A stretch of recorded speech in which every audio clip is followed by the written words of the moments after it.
Good afternoon, everyone. First, let's give it up for labor for all the work that they do.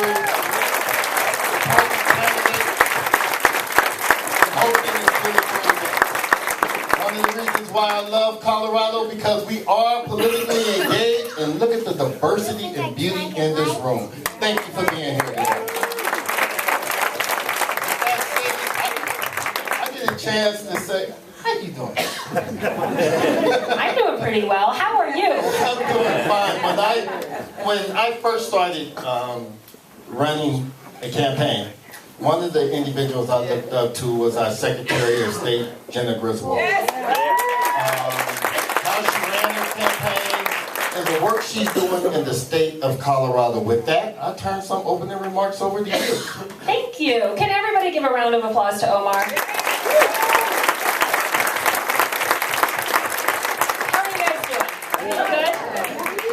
I know these events are really fun, but before we start, I just want to take a moment to think about what happened in New York last night. I think when we're seeing attacks against minorities or anybody in the United States, we should all take that really serious and give a moment of silence to that. I think it's so important to have these conversations about democracy reform.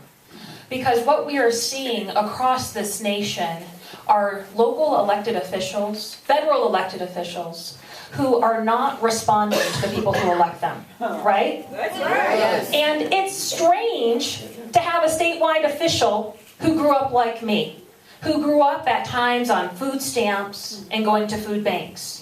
And I'm so honored to be Secretary of State, and I'm honored to grow up the way I did, because it means that I'm going to fight for working people and everyday people.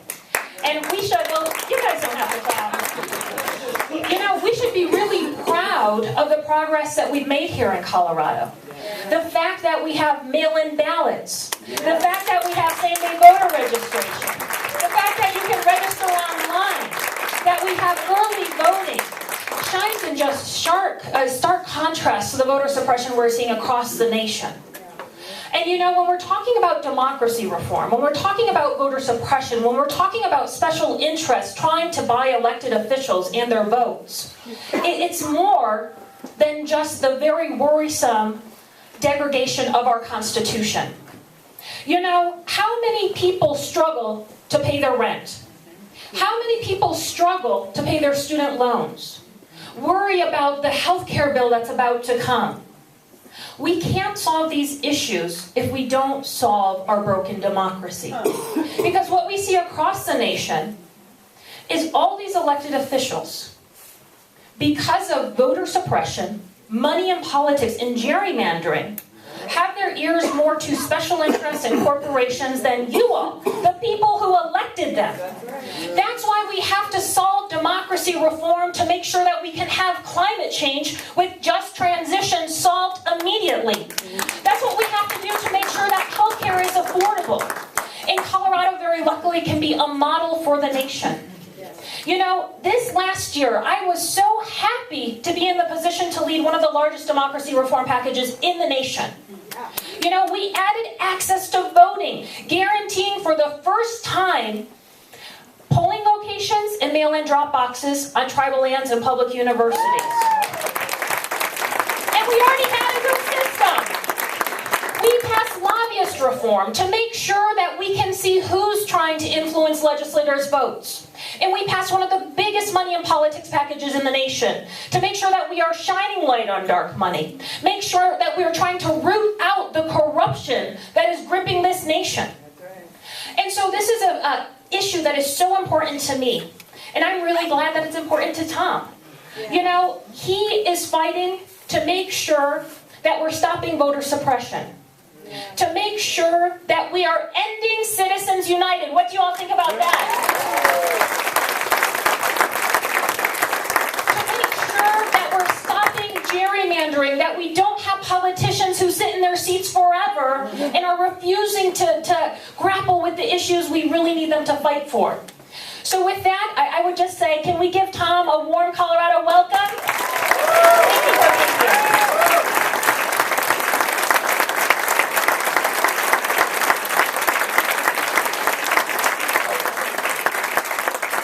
So I would like to thank Jena for giving my stump speech. Very, very well done. I think it's time kind of to have tea and cookies. Look, this is why I'm running for president.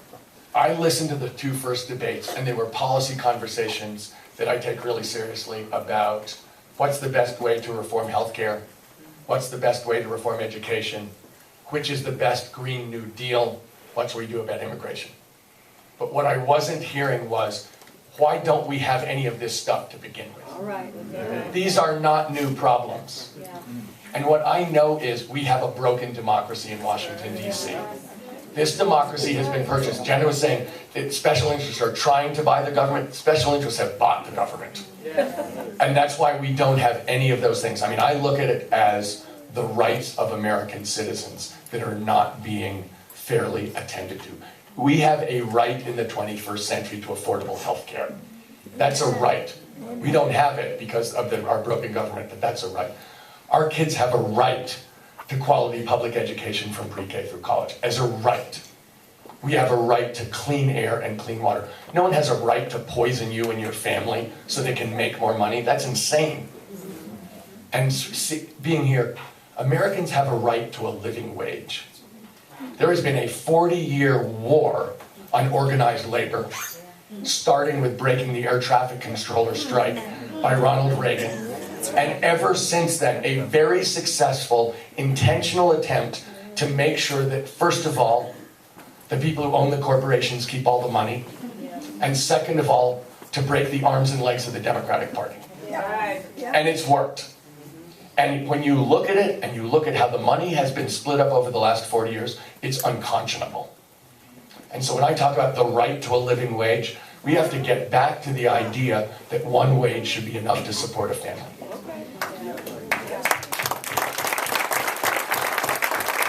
And I also, and the fifth right that I think isn't being observed is the right to an equal vote. There has been an attempt, we're seeing it on a daily basis, an organized attempt to disenfranchise specifically African Americans across the country. We're seeing it, we saw it today, there was an announcement that Georgia, the Supreme Court of Georgia is going to allow 300,000 people to be struck off the rolls. Last week, we saw that the Supreme Court in Wisconsin allowed 220,000 people to be struck off the rolls. What we're seeing is a deliberate, organized attempt to cheat. And it's successful, and it's done in every single state that's dominated by Republicans. Because I travel around this country and I see it. So let me talk for 1 second. I mean, we're in an IBEW hall. I started over 10 years ago working to push into broader democracy by pushing propositions to take on and beat oil companies, tobacco companies, drug companies, to basically stand up for the rights of American citizens against organized, corporate power, unchecked corporate power. My first partner in that was organized labor. My best partner in that, my best partner has been organized labor, and as I like to say, my last partner will be organized labor. And in fact, with 7 national labor unions, my organization, NextGen, started something called For Our Future, that in the last 2 cycles has knocked on over 25 million doors, talking to sporadic Democratic voters, Democrats who don't vote much, to ask them why they don't vote, to ask them what they care about, and to make sure, in fact, they understand how important their vote is, to try and increase turnout. So when we look forward, when I look at where we're going in 2020, we are going to have to win a sweeping victory so we can restore our democracy. And it sounds, that is not healthcare, that is not schools, that is not clean air and clean water, that is not wages. But what it is the only way we get those things. And so when we talk about restoring democracy and winning at a broad level, we're talking about race. We're talking about the ability to recreate justice in our society through the ballot box and then insisting on it by taking the power. We're talking about climate because we're talking about beating oil companies and taking away their ability to dictate what we're going to do.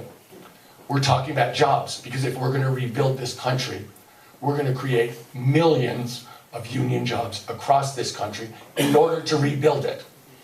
We're talking about schools because the way that we fund education is shockingly unjust. It is legislating inequality based on income and race. It is something that when you think about investing in our future and in growth, in actual prosperity for human beings, that's exactly what we're not doing. We have no mobility in this society. So when we really talk about taking back our government, we're talking about taking back the ability to invest in ourselves and to observe the rights of Americans in the 21st century. That's the big fight against a group of extremely corrupt, self-interested people who have been taking all of the money for 40 years and are willing to do whatever they can to make sure that goes on. That's the fight. I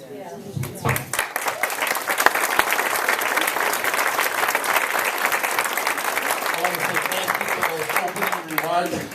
Just by a show of hands, how many of you have issues with the way campaigns are financed today? Raise your hand. With that stated, what are some of the things we can do at the state level, and what powers does the president have in regards to campaign finance reform, especially when it comes to dark money, where we do not know who's contributing to candidates and influencing the election? Good question, Omar. I think, that all Coloradans and all Americans deserve a democracy that we can believe in. And we deserve to know who's trying to buy elections and buy our votes, and then buy legislators' votes. But right now, there is so much dark money that just surges through our system. And that floodgate was opened with Citizens United. So in Colorado, I just led and we were able to get past one of the largest campaign finance reform packages in the nation. And what it does, and I hope it is a model for other states, that states come and rob our ideas and take it to their states. Because what our legislation does is shine light on the money that's being funneled legally into super PACs. It makes corporations stand by their political speech when they're spending on all our ballot initiatives we have in Colorado. We close loopholes to make sure that no foreign national, no foreign corporation, no foreign country can put money in our politics here. And then we set up a prosecution unit to make sure that those who would want to skirt the law, those who think that they get a special pass because they're well connected, have to play by the same rules as all of us. So we can continue that work here in Colorado. We can continue to ask for more disclosure. But to tell you the truth, anything that I can lead in this state is not going to be enough because of End Citizens United, or Citizens United, and we have to end Citizens United. So I do really think that what we should be doing at a state level is demanding that the playing field is no longer skewed for special interests, and that our voices are just as strong as corporations or special interests who would just put millions and millions and millions of dollars, oftentimes in the dark, into elections. So we can pass all these disclosures, which I think are very needed, but we also have to end Citizens United. And that's where the federal government can really come and assist.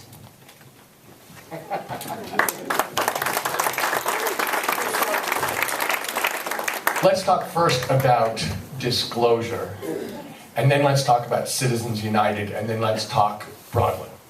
In terms of disclosure, the Federal Election Commission has the ability to demand extreme transparency, and it has never done it.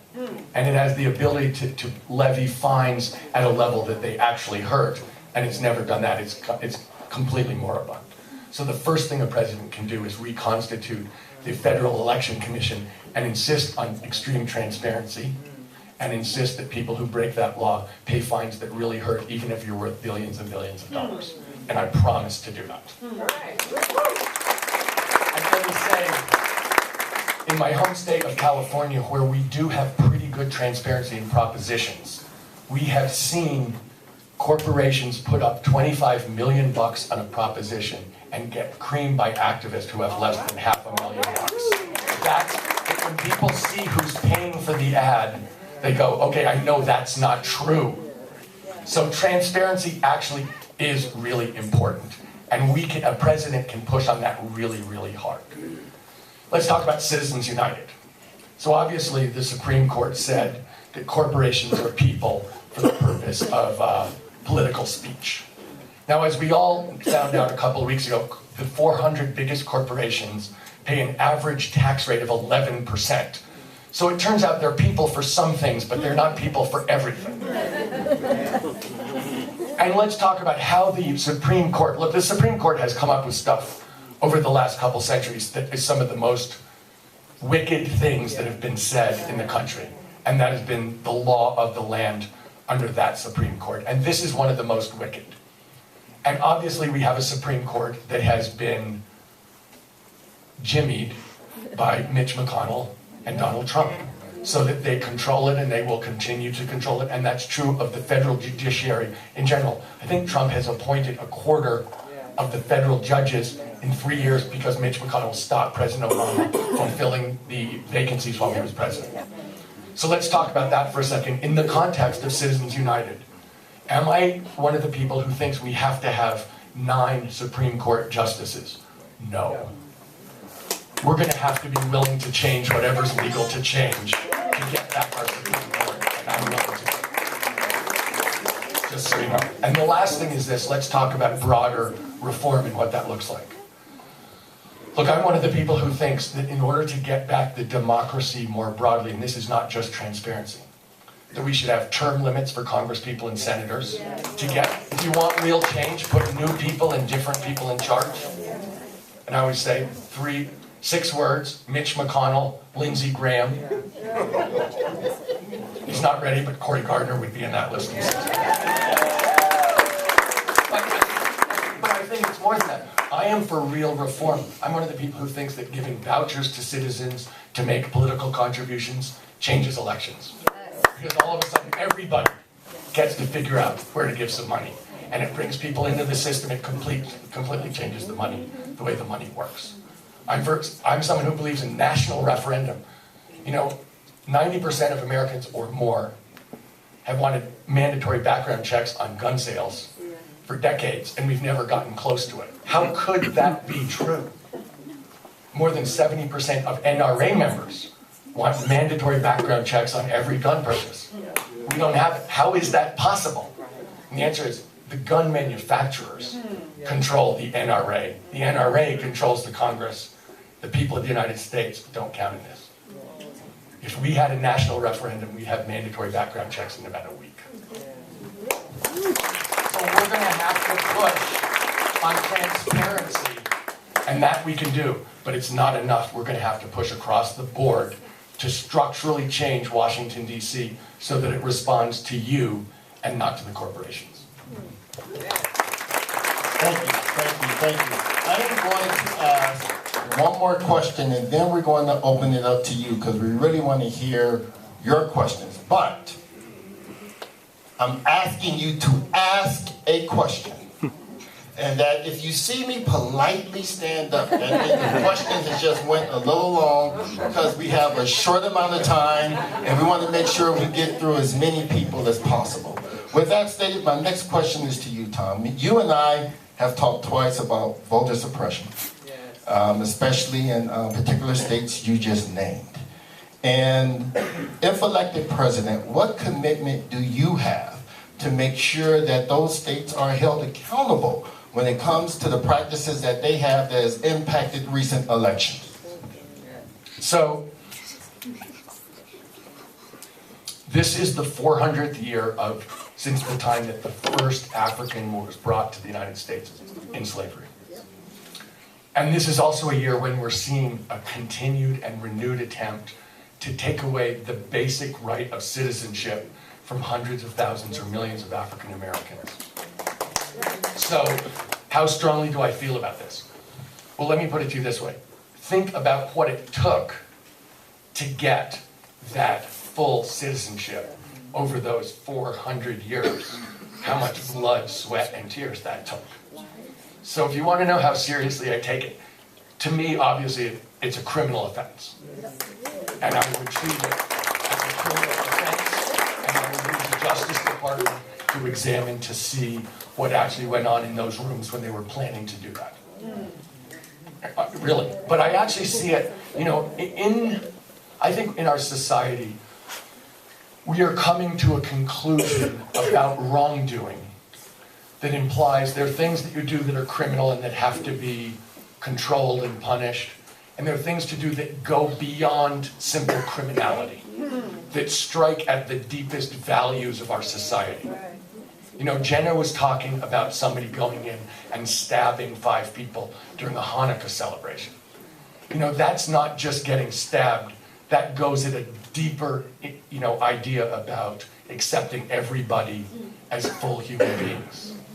And when you think about the history of the United States, is there anything that goes more to the core value of progress and equality and justice than the idea that African Americans have full rights of citizenship, including the most basic right, which is to vote?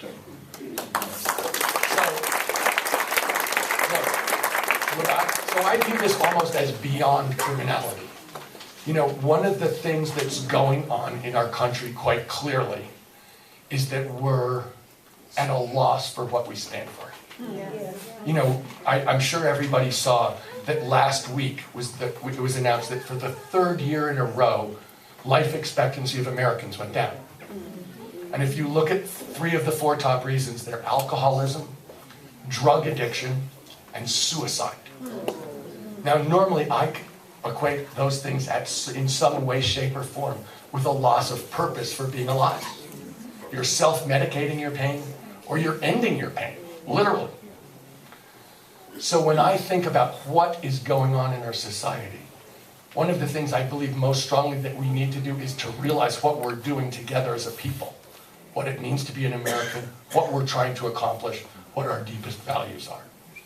And if our deepest values don't include full justice, full recognition for people across the board, and that's race, national background, ethnicity, gender, sexual orientation, then really who are we? And what has the last 400 years of progress really been about if we're going to let that go on? That's our situation. Senator Griswold, would you like to add anything about voter suppression? And maybe, I know you talked elaborately about the work you're doing in the state of Colorado, but would you like to add to that discussion? Sure, I agree with Tom's sentiment. I think, it's hurtful to see across the nation voter suppression alive and well. We look at Texas, suppression of younger people. We look at Georgia, suppression of African Americans. North Dakota, suppression of Native Americans. And what we can do as Colorado is be the model of what our democracy should look like. That's why I am so proud, and I think we all should be proud, that we added this last legislative session polling locations and mail-in ballot drop boxes across the state to make sure that working families can vote even on election day, even though we have early voting. The fact that we were able to work with our tribes to make sure that things that happen in North Dakota never happen in Colorado, to make sure that no one is ever turned away because they don't have an address that the post office recognizes. To make sure, we had an old law that did not allow tribal leadership to do voter registration drives, just like I could, right? Or you could here in Denver, so we reversed that. So I think, we should strive and continue to strive to have the best democracy in this nation. Because democracy reform, it's not a partisan thing. It's not. You talk to Republicans, unaffiliated, and Democrats, and people can agree that our elections shouldn't be for sale, and that U.S. citizens should not be turned away from the polls. So I think we have to continue our work and push all of our elected leaders here in Colorado and federally to follow our lead and take it across the nation. Thank you both for your remarks. Now we're going to open it up to the audience. Please raise your hand. We have a person here with the mic who's one. Let's start here and begin to work our way back, and we'll work our way to this side of the room. Yes, I'm Charles Buckham. I had concern with these 1099 forms that nonprofits don't have to show who the contributors are, and we've got a ethics constitutional amendment that provides for, fines if they do take too much money. What can we do about that? Look, one of the things that's been true is there's been an attempt to use that to shield people's identities. And I'm a believer in transparency on this. That in fact, if you're going to make those contributions, then people have to know that it's you. And I believe that it should go, I think that that's the kind of information that has to be available to other citizens so they can know what's going on. So I'm a believer in extreme transparency of people's behavior. Thank you. I've been devastated by the amount of damage that the current occupant of the White House has done to the different departments that are under him, gutting them, getting rid of the scientists and all the experts. What will you do to repair that damage? So he has made a concerted attempt to force people out and to sort of end their ability, not just scientists, but also in the State Department. To really, it's kind of hard to believe that an American president would attempt to reduce the capability of the American government in critical areas, but that's actually what he's done. And, I do believe that we're going to have people who are incredibly enthusiastic about rebuilding America. I mean, physically, we're going to have to rebuild America, which is going to create millions of jobs for working people, but we're going to have to also rebuild the American government. So, in fact, I think the question here will be leadership and purpose. The people leading those departments are going to have to really be top-notch. They're going to have to be very diverse. And if we have a good purpose, then there should be people beating down the door to get those jobs to rebuild America in the way that it should be. And I think that there's no, if you're in an organization, culture really counts and leadership really counts. And if you get those two things right, my experience over the last 35 or 40 years is you then get people coming to be part of that team and part of that culture because there's a purpose and a goal. And that's what we have to establish, those two things. Hi, I'm Owen Perkins with Clean Slate Now Action. And Denver last year, going into effect in a few days, passed major campaign finance reform, including a public finance component that gives 9-to-1 matching contributions, 9-to-1 match on contributions up to $50 for candidates who qualify and don't take anything but individual money, individual donations from individuals. What do you think is the prospect of doing that at the state level? And I know, Tom, you're a supporter of H.R. 1 at the national level. What do you think the possibility? We've got it through the House of ever, even with a good Senate, trying to get that on a national level, something along those lines. That's a great question. As someone who grew up very working class with hundreds of thousands of dollars of educational debt, who has to raise a lot of money to run statewide, I am all for campaign finance reform. We're doing a couple of things in the Secretary of State's office. We just passed all of our campaign finance and voting reforms bill. We're gearing up for 3 elections in 2020, the presidential primary, the statewide primary, and then the big shebang. But we're also looking at ways that we can continue to innovate. So for example, we have a committee on alternative voting methods to talk about ranked choice voting, to talk about alternative voting methods. That committee's about to start meeting in the beginning of the year. I want to also bring a group of people together, including folks from Clean Slate, to talk about public financing. I'm sure you guys have all heard of a little thing called TABOR. Yeah? So I think there's some hurdles to doing it statewide, but I want to bring the brightest thinkers together so we can really think about how do we make the system more just. Because I think it's so important that people from different backgrounds are elected to government at all stages. Empathy is great, but having people with different lived experiences come together to create the future of our state, our communities, and our nation, I think is vital. And it's really hard to do that when it is so expensive to run for office. So more to come on that, and I invite you all to be part of the conversation. Thank you. Just so you guys know, H.R. 1 is basically a bill that says there's going to be a 6-to-1 match up to $200. and that was passed by the House, but of course it has never been brought to the Senate floor by Mitch McConnell, nor will it ever be. And I am for HR 1. I'm also, as I said, in favor of vouchers, because $200 is not nothing to most people in the United States of America. That takes most people out of the game. So in fact, the reason I'm for vouchers is it brings everybody into the game who wants to be in the game. So it really is, I'm for HR 1 and more is what I'd say. But I want to talk about how we actually get this stuff. I've spent the last 10 years doing grassroots activism, about basically starting an organization, NextGen, to go around the country, specifically to talk to young people. In 2018, we did the largest youth voter mobilization in American history. For us to get this to happen on a national level, we actually, the only route to it, the only route to real political change, the only route to taking back this government is turnout. To be clear, there are tens of millions of Americans who don't vote. As far as I'm concerned, they're all Democrats.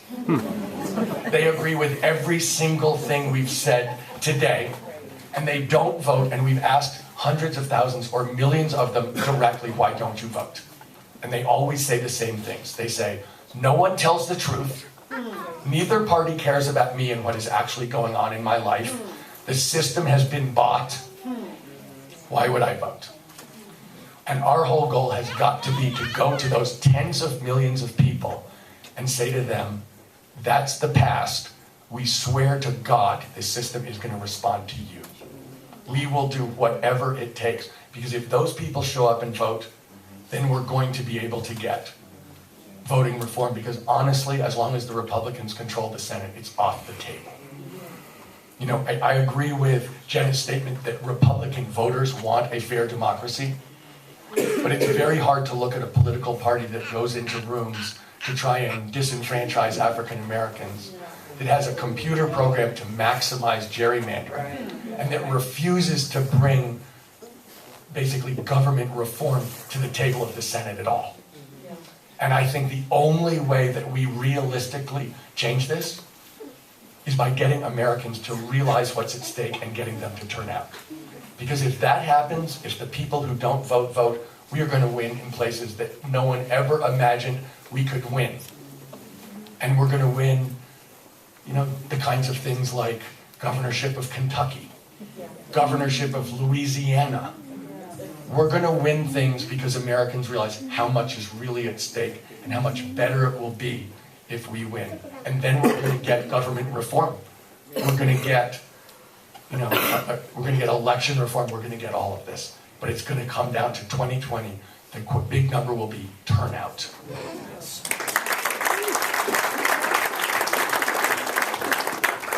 Barbara Groves Jones, County Treasurer, Democratic Party of Arapahoe County, and Vice President of the NAACP of Aurora. It's a great branch. Thank you for showing up at Brother Jeff's show. Put you on my radar. My pleasure. So my question is, if you are elected president, how will you legislate equality to offset decades of laws of oppression against historical African Americans when African Americans do vote at a higher percentile rate than any other population? So, one of the things that I think has been true is people aren't talking nearly openly enough or explicitly enough about race. And as I said, this is 400 years of the first enslaved person being brought to the United States.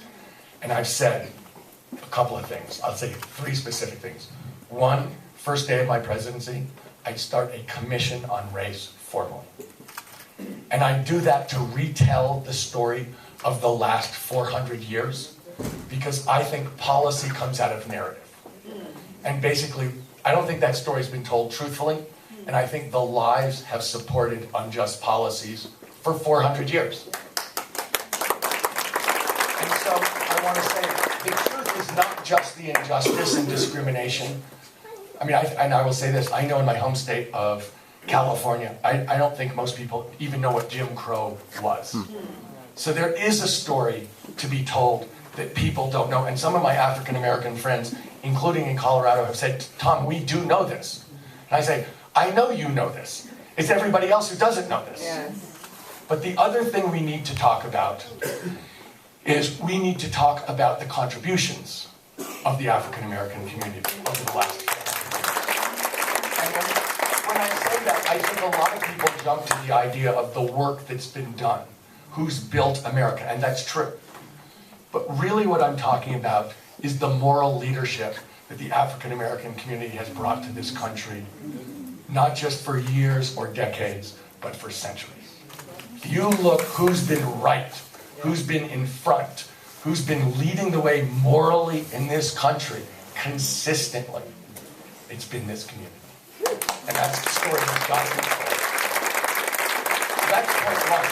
Let me say, that has to be a solution-oriented commission, not just to tell the story, but so that since policy comes out of narrative, the narrative has to lead to specific changes. And people, one of the questions, this is my second point, that was on the debate stage in the last debate, which I think was December 19th. Jena was there, was reparations. They asked about reparations, and two people ducked it. So let me just be clear, I'm for reparations. And so the only question is to go through the history so we can talk about how this should be done. Not whether, but how. That's my second point. And my third point is this. I came out with a policy for historically black colleges and universities about 10 days or 2 weeks ago. And I was talking about $125 billion over the next 10 years. And let me say that the funding, the federal funding for HBCUs has gone down 42% in the last 10 years. These colleges and universities were started because African Americans were legally prevented from going to the mainline schools. These schools have produced a majority of black engineers, doctors, teachers, across the board. They have succeeded, and they have been a lifeline for young people in these communities. And now they have very high tuition because they don't have big endowments, and their state and federal support has been going down. So actually, what I'm talking about is, in the context of these schools, a gigantic change to recognize what's happened, what needs to happen, and how essential these institutions are, not just to the kids going to them, but to the communities in which they're located. And so, in answer to your question, I don't believe that we can be the society we want to be until we embrace the concept of justice and openly acknowledge the injustice that's been done. And so, when I talk about really a renewal, look, I think America has lost its way spiritually. And I don't think the statistics that I mentioned earlier could exist in a spiritually healthy society. And so when I look at what we're trying to do, I mean, people talk to me about climate.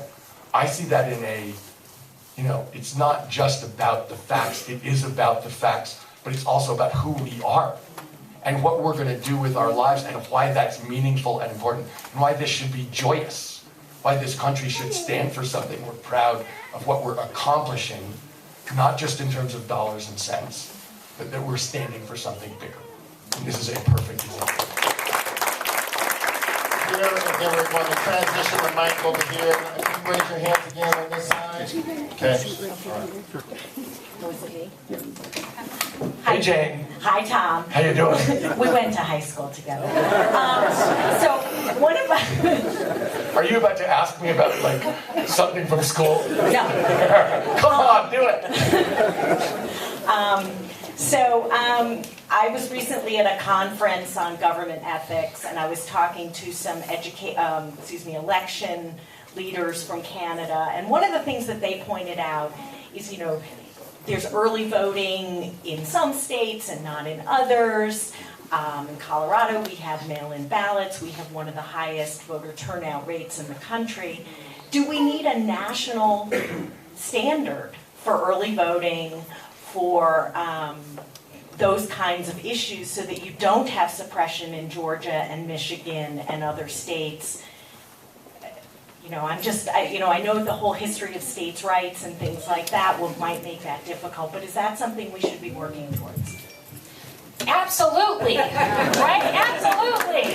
And I'll say, look, the House of Representatives this year introduced their first bill called For the People Act, which would be a standardization of early voting, mail-in ballots, in-person voting, a lot of the things that we do here in Colorado, making sure that Native Americans have their voices heard and their respected, minorities. So absolutely. We also need federal standards for election cybersecurity.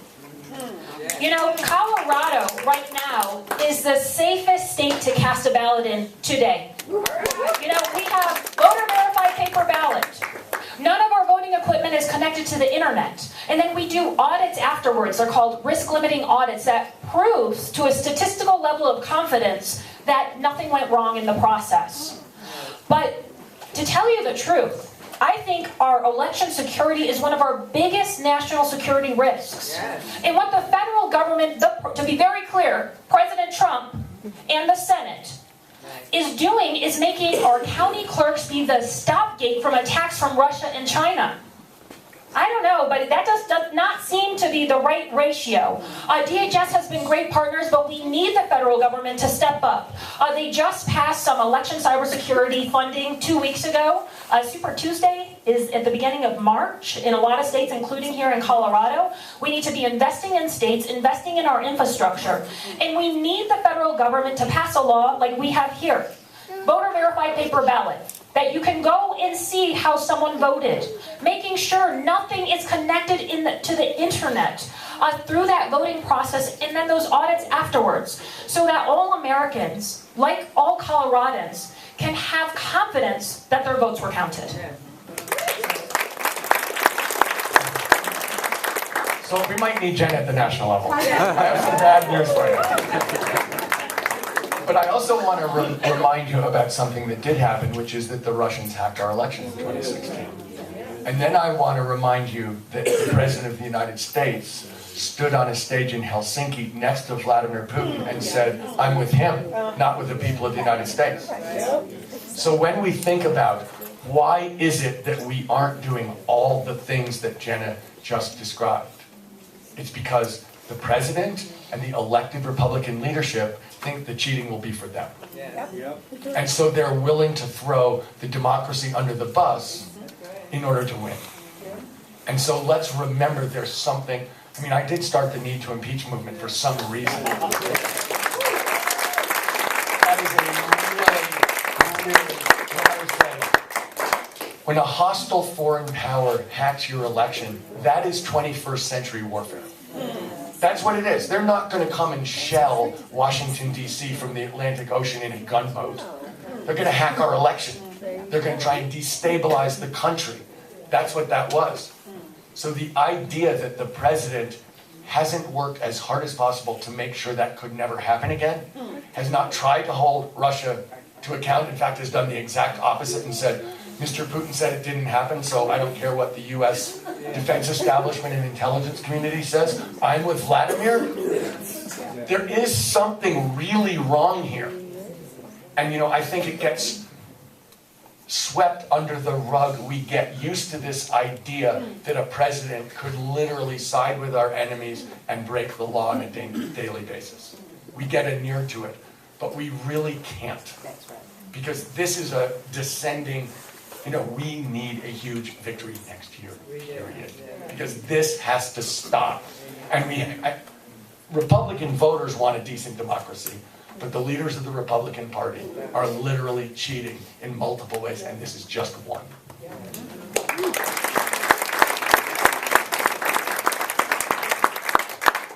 I'm Gail Newth. I was recently at the COP25.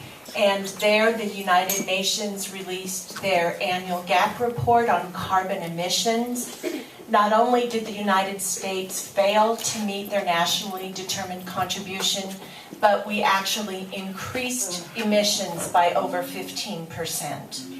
What do you see as the biggest opportunities and roadblocks in addressing the climate change